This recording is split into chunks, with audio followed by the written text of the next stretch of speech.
strain and curve. So we are going to that point. So we are now going to discuss, I roughly said what are the entire graph is all about. So we will learn each term. What do you mean by proportional limit? What do you mean by yield point? Fracture point already I mentioned, but still we can go. So let us go to the first point. You can copy down. It is already given, proportionality limit. So there you will understand what you mean by yield point. Yield point is another name for elastic limit. So first point, proportionality limit A.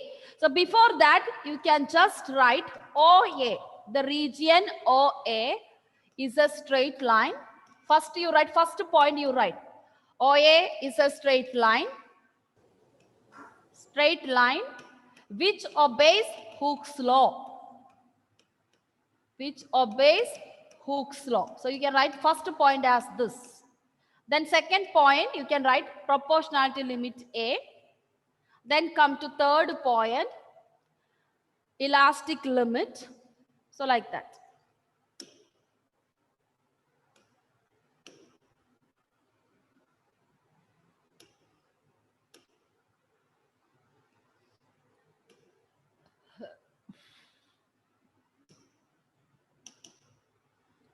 So first point, OA, the region OA, it obeys Hooke's law.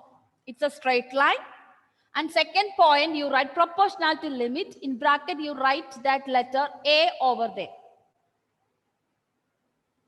So what is proportionality limit? Scientifically, it is the stress at the limit of proportionality point, because up to OA, it's directly proportional. And once it attains at A, it is already reached the proportionality limit. That's why the stress at the limit of proportionality point P is known as proportionality limit.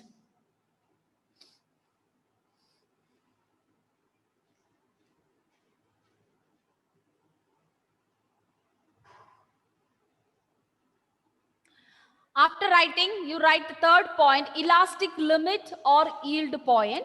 Don't write this one. Before that, I should give you one sentence regarding that. Elastic limit or yield point. You can write down, in the region from A to B, in the region from A to B, stress and strain, in the region from A to B, stress and strain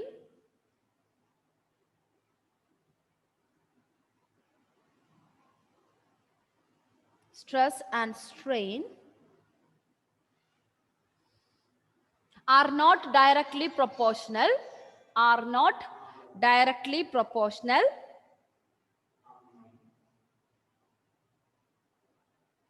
Still, the body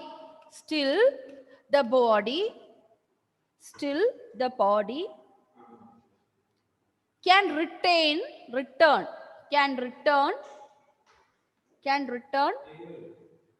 to its original position.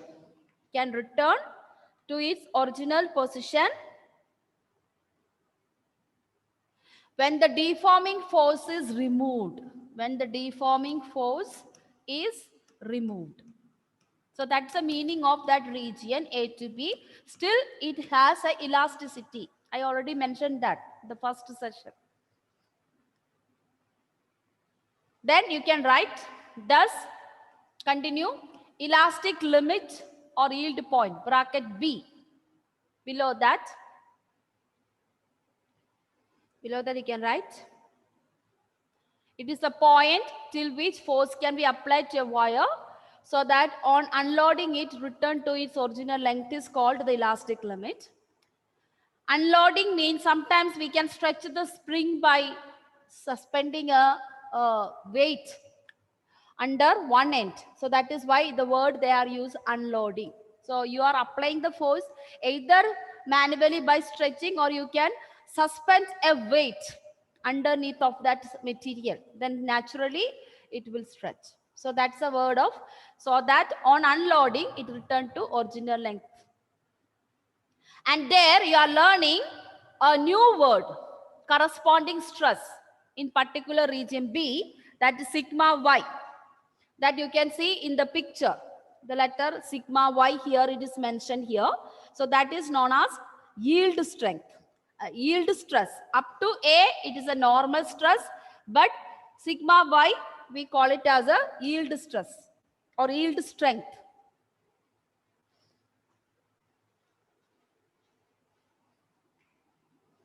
Complete, children?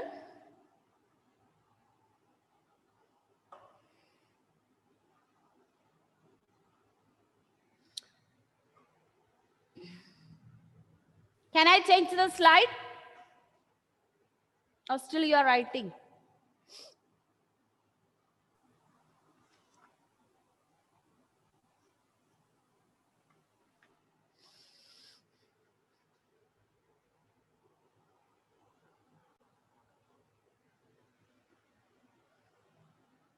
Okay, can I change?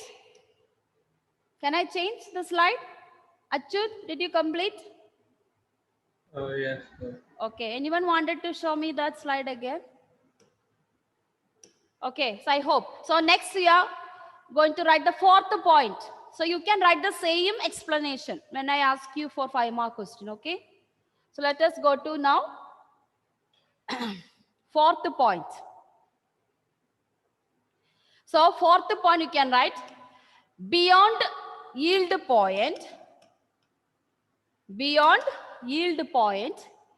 any increase in stress will cause much greater increase in strain. And also, even if all the forces are removed, the body will not regain its original shape. So you can write this point.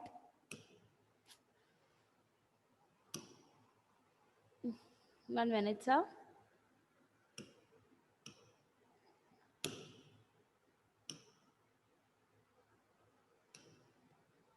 One minute.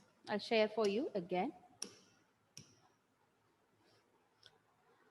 So beyond yield point, any increase in stress will cause much greater increase in strain. And also, even if all the forces are removed, the body will not regain its original shape. So you write up to there. Then I have to add some points over there. Ma'am, up to where should we write? Up to this point, first Okay. point.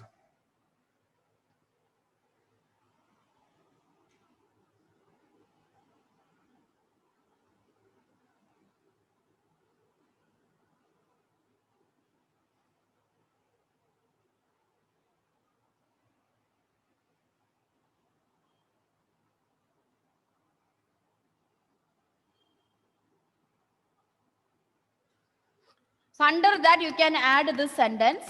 In this case, even the stress is zero,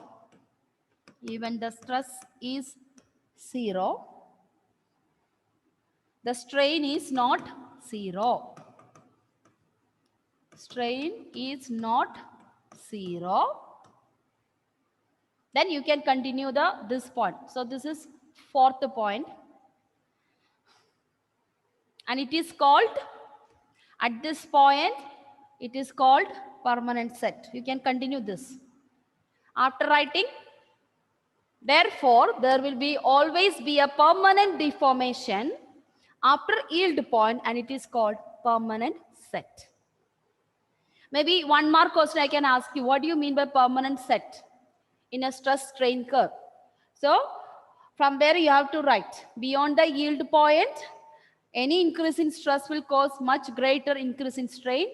Even stress is zero, strain may not zero. And at this point, it have a permanent deformation and it is known as permanent set. So it can be asked for 1-mark question, objective type also, part by part.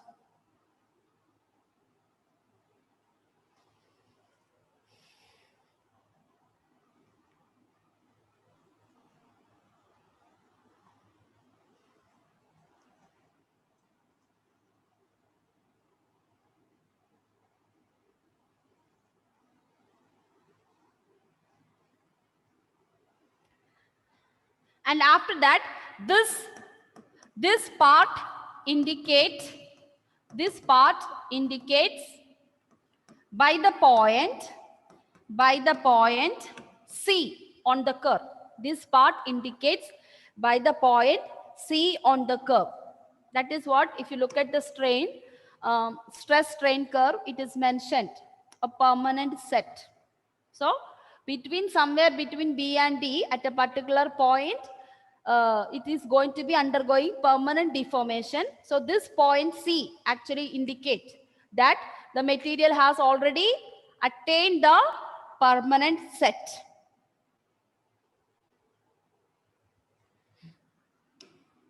So this part indicates by the point C, and the deformation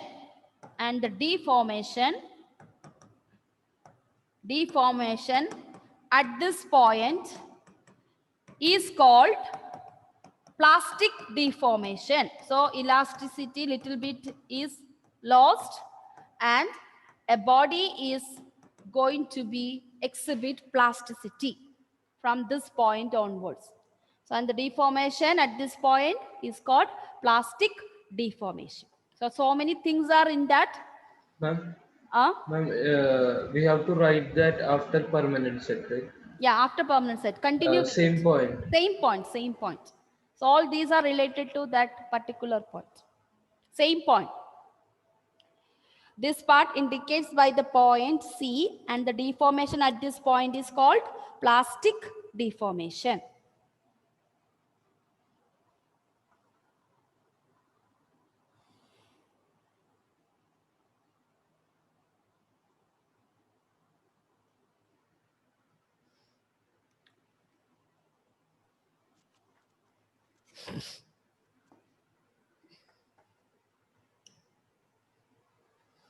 Have you completed that? So this is under fourth point. So many things are here.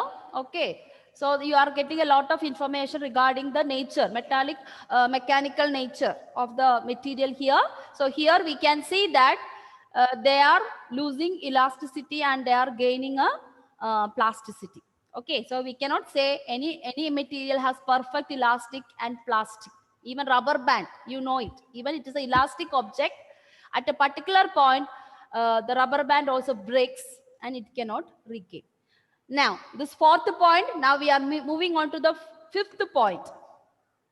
Thus, at point D, I'll tell you, you write at point D,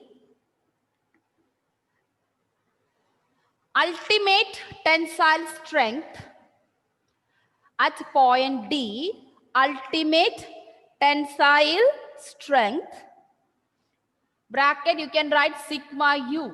So it is shown in the stress strain grain. Ultimate tensile strength is achieved by the material,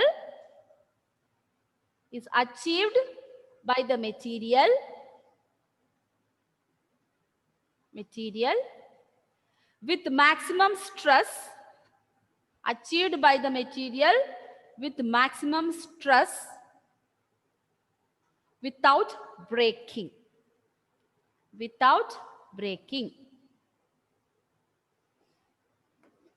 So that is D.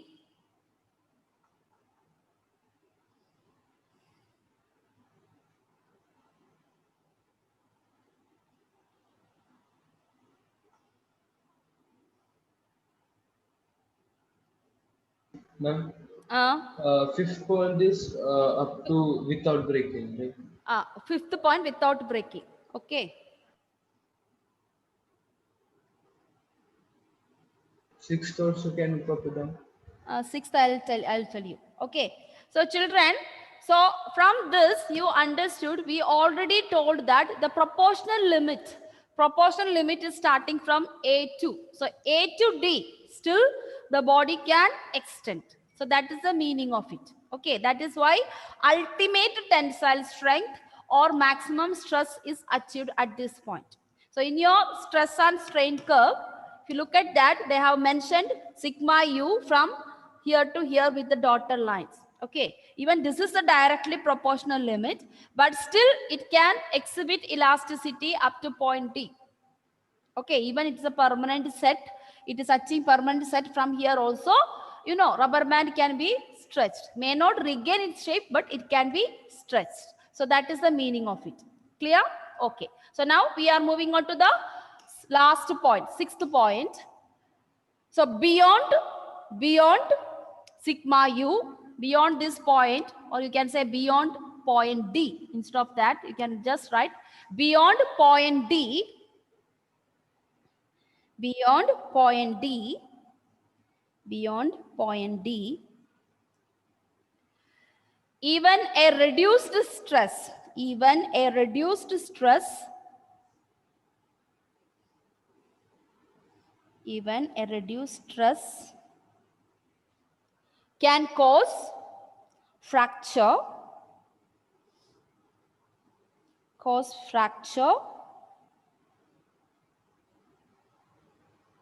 at point E, at point E. So you add fracture at point E.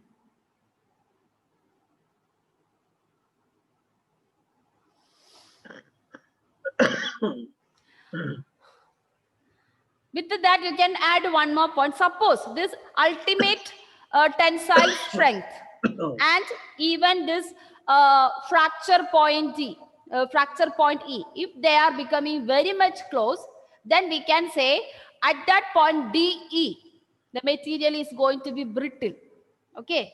So suppose ultimate tensile strength and the fracture point both are coming very closer. So the region DE, we can call it the material is brittle. Okay. So continue from that. If ultimate tensile strength, tensile strength D and fracture point E, ultimate tensile strength D and fracture point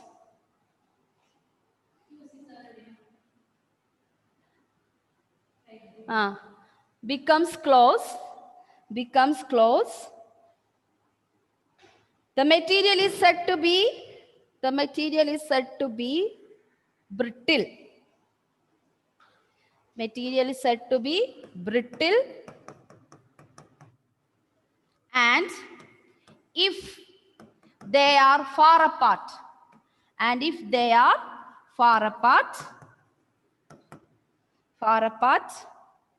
are said to be ductile. The material is said to be ductile. That means up to E, still it can deformed, may not regain shape, but it can. So once it reached up to point E, it can start breaking. So that is the explanation of stress strain curve.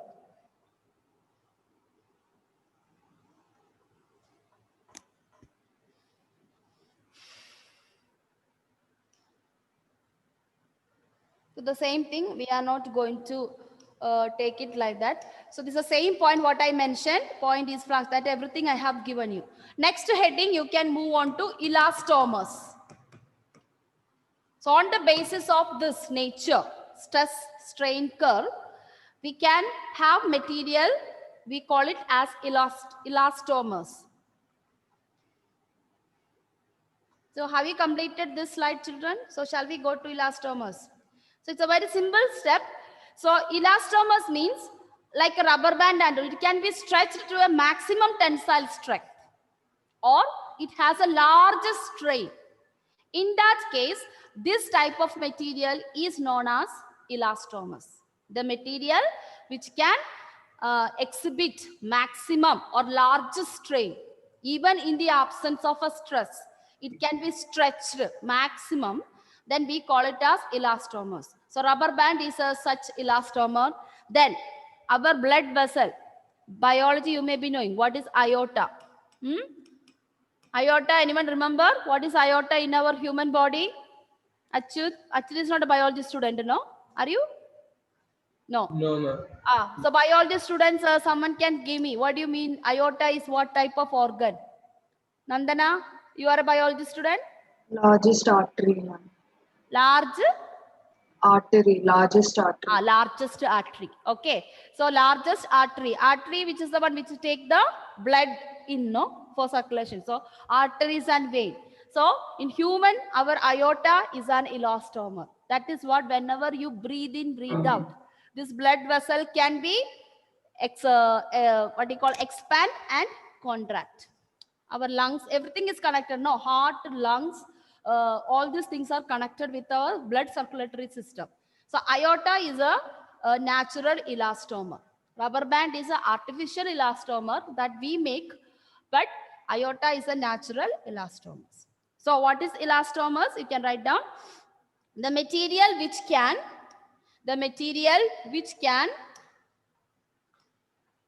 which can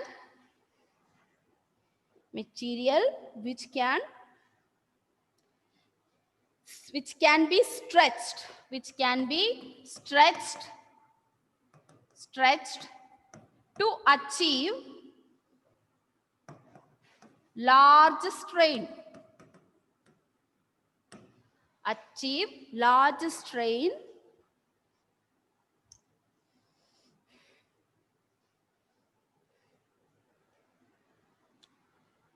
is called elastomer. If it is plural, you can write it as elastomers, otherwise elastomer. Example, aorta, human aorta, rubber band,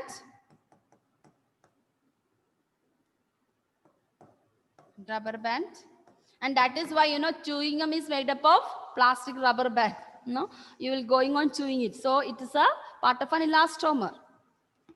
Okay, so it is an elastomer, the chewing gum.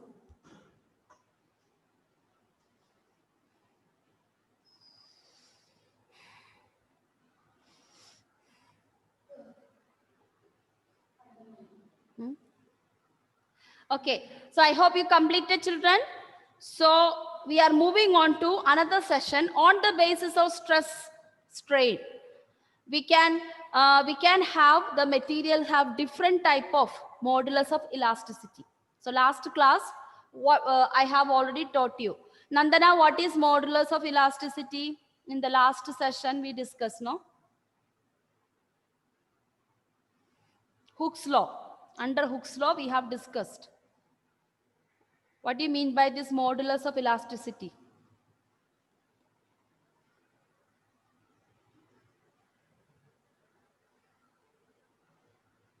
Go to Hooke's law. I know that before I stop the class, we discussed that, no? So just go Hooke's law. There it is written. Spring constant, force constant. Stress by strain is equal to constant. Stress by strain. The ratio between stress and strain is known as modulus of elasticity. So that is what we have just now we have learned in the previous classes. Okay, and it has been represented with the letter K. It's a general statement, but on the basis of nature of the material, it is not necessary all the material will be are stretching, all the material is shrinking. No, sometimes this elasticity may cause different ways. So that is what we have learned, types of strain. We have learned in previous class types of strain: volumetric strain, shear strain, longitudinal strain. So it is not necessary every time the length should be changed. Sometimes area can be changed, volume can be changed, or angle can be changed. So that is what, on the basis of this change in original dimension, we differ or we differentiate a modulus of elasticity into three types. So we are moving to first type of modulus of elasticity. So you can write down the next heading, types of modulus of elasticity. So first modulus, it is on the basis of a scientist, Thomas Young. So he has been derived and verified with mathematically. So we will learn one by one. First, we will write only first type of modulus of elasticity, that is known as Young's modulus of elasticity. Young's modulus of elasticity.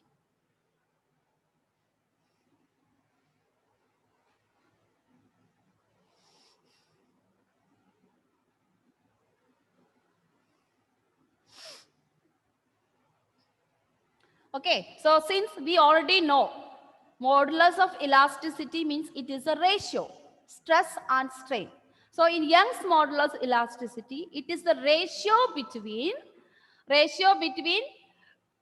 normal stress to the longitudinal strain. So Young's modulus, it is the ratio between normal stress, it is the ratio between normal stress and longitudinal strain.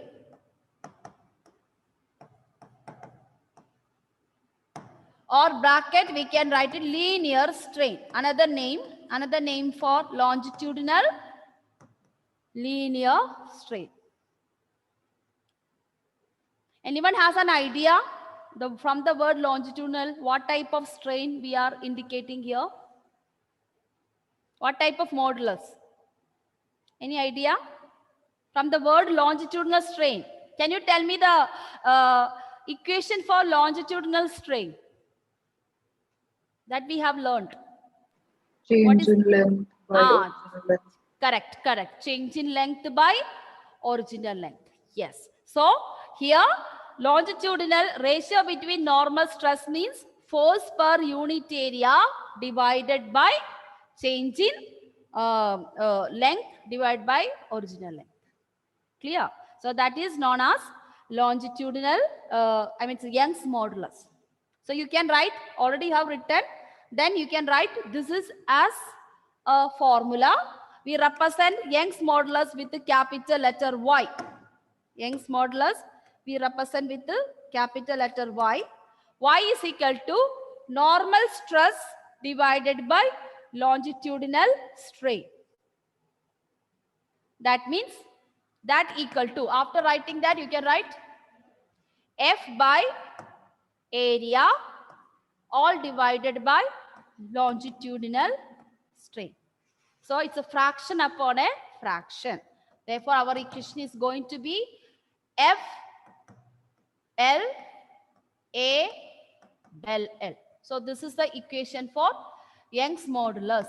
Y is equal to FL, force into original length divided by area into del L, change in del L.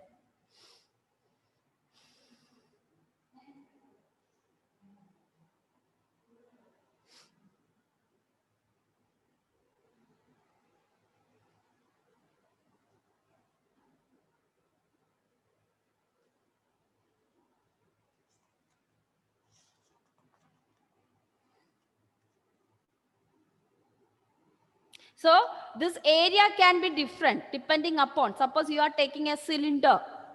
Okay, then this, instead of this area, you can substitute the area of a cylinder. Suppose you are finding the Young's modulus of a wire. Then also you can, instead of A, we can substitute the area of the wire. Suppose you are mentioning the circular object's area, then naturally it can be pi r square. So but it is, it is a lengthwise increase. So in the circular object we cannot have lengthwise, it is only the shape wise. So that will come later. But in the case of a cylindrical rod, cylindrical wire or something, you know that iron wire and all, when you heat it, it started expanding it. So that means it has a Young's modulus. So this Young's modulus is a standard value for every material. That means it differs from material to material. Iron material has a one Young's modulus. The copper material has another Young's modulus. And the aluminum material has another Young's modulus. So it is a standard value. So standard value depending upon the area, length, original length and previous length of the material. Okay, so whenever we make a gold chain, gold bangles, gold bracelets, everywhere there is this science is used. So stretching. So whenever you use the gold ornaments, it should not stretch. Sometimes you see the girls may be knowing it. When you going on hanging the heavy metal type earrings, without using a button behind it. The girls will know that. You know that you feel like your ear is started stretching. Yeah? You must have seen some of the grandmothers, no? That hole must be opened and it is hanging while they come to the age of 84, 86. Because after hanging is a heavy metal, sometimes ear started stretching. Okay, so that means whenever you make a gold ornament, it should not affect our ear. Okay, it should not change the shape. So whenever they make any type of ornaments like earrings, it should not expand or contract due to the changes in temperature or anything. The same thing we are using in construction of bridge. So you will be wondering, ma'am, why we should learn all this. This is we have to learn if you are going for a structural engineering, like architect, that kind of civil engineering. Okay, so suppose you are given to you to plan a construction of a bridge. You have to draw the picture, how much is the breadth, how much is the length. You have to consider when within a year or within a day, how many number of vehicles are moving on the road. Will that bridge can withstand? And you know, recently we had a issue here, Palarivattam Bridge. Okay, so the people, those who made, they did not, they wanted to earn money, they cheated. They instead of 100 sack of cement, they used only 50 sack of cement, and that is what happened. Within 2 years, our new bridge, Palarivattam Bridge, is about to collapse. Now they started rebuilding. So there's a lot of importance. So greed of money, people will do so many things. But you see, for everything, there's a science behind it. If you don't understand the modulus of elasticity or Young's modulus, whenever you construct a building or construct a bridge, especially bridge, you know, the bridge across the road, across the sea, you have to make a huge pillars in order to support that bridge. So if you don't take care of this kind of aspects, when you construct a building, that crores of rupees we spend for it, and within 2 years, this kind of issues will take place. Okay, so that is a very bad thing happened recently in our Kerala. So a lot of corruption because of that, but corruption is the reason, but there's a science behind it for every construction, every artificial structure. So that's why so much important, this Young's modulus. So every material has its own Young's modulus.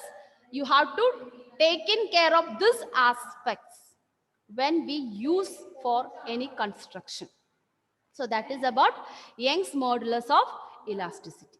Clear? I hope you clear it. And SI unit is, as usual, it is Pascal. Okay. So even Young's modulus is related to the pressure and the stress. So the SI unit of Young's modulus also Newton per meter square. And generally speaking, we can also represent Young's modulus in terms of sigma divided by epsilon. Greek letter sigma divided by epsilon. So instead of writing this, we can write y is equal to sigma by epsilon. What is sigma? Sigma is actually equal to the stress and epsilon is actually equal to the strain. Whatever is the strain, volumetric strain or whatever it is. Clear?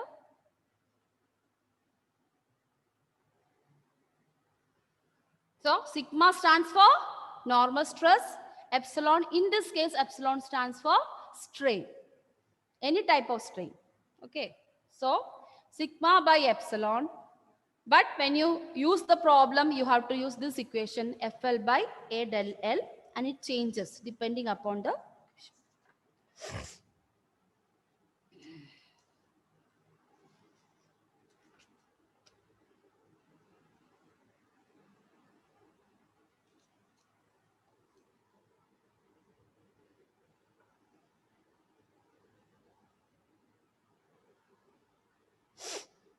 Okay, so we can do one. No, I don't think we will be able to do the problem. Next class we will do. So let us go to the next one. So after learning all the modulus, we can do the problem related to the next type of modulus is bulk modulus. Second one is known as bulk modulus.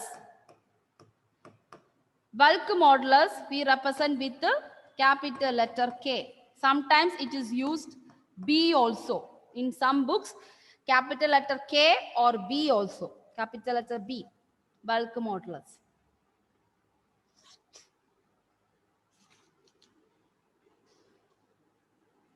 So in your NCERT, it is used B. So it is more easy for us to remember. So we also can use B. So K, I just mentioned some of the reference material, it will be seen like that. So what is bulk modulus? The first one is normal stress to the longitudinal strain. Similarly, bulk modulus means B is equal to normal stress divided by volumetric strain. That is same equation we can use. That is F by area divided by volumetric strain. We have learned del V by original V.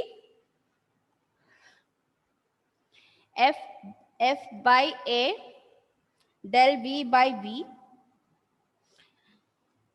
And what is force per unit area? Force per unit area, instead of stress, we also call it another name. Can you tell me, since it is a volume, it is a volume wise change. So volume means it is related to the pressure in that particular material. Suppose in a container, there is an amount of gas is there. When we have to extend that or compress the gas, you have to apply the pressure on it. Correct. So when you apply the pressure, the gas get compressed. When you release the pressure, the gas will expand. So that means, suppose a gas container is closed, it is experiencing a compression pressure there.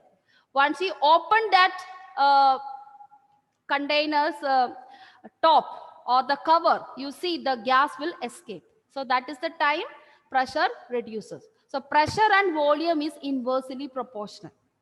So instead of force per unit area, since it is a volume wise change, so we can use the letter P. So bulk modulus we can represent pressure divided by del V by V or PV by del V. Or you can write minus PV by del V. I'll tell you why it is minus. Okay, you just write. So bulk modulus P by PV by del V or minus PV by del V. So when you go to thermodynamics, we are using this, very common. What is negative sign indicate? Just is it P by delta V by V or R? P by del V, delta V by V. Take the V up. Then it become PV divided by delta V. Okay. I have written both. Okay. After taking only.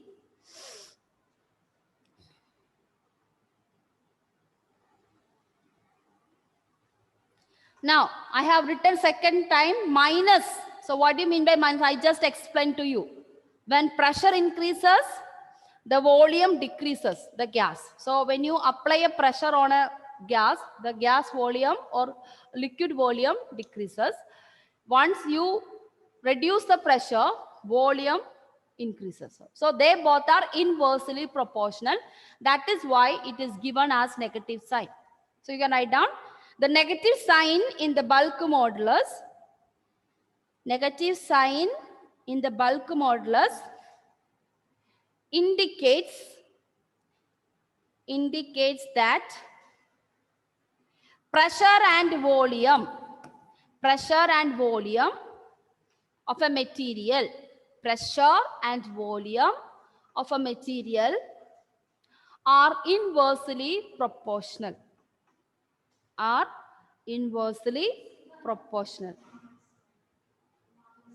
Yes. are inversely proportional. That means if pressure increases, volume decreases. That means if a pressure increases, volume decreases, or vice versa. Or vice versa.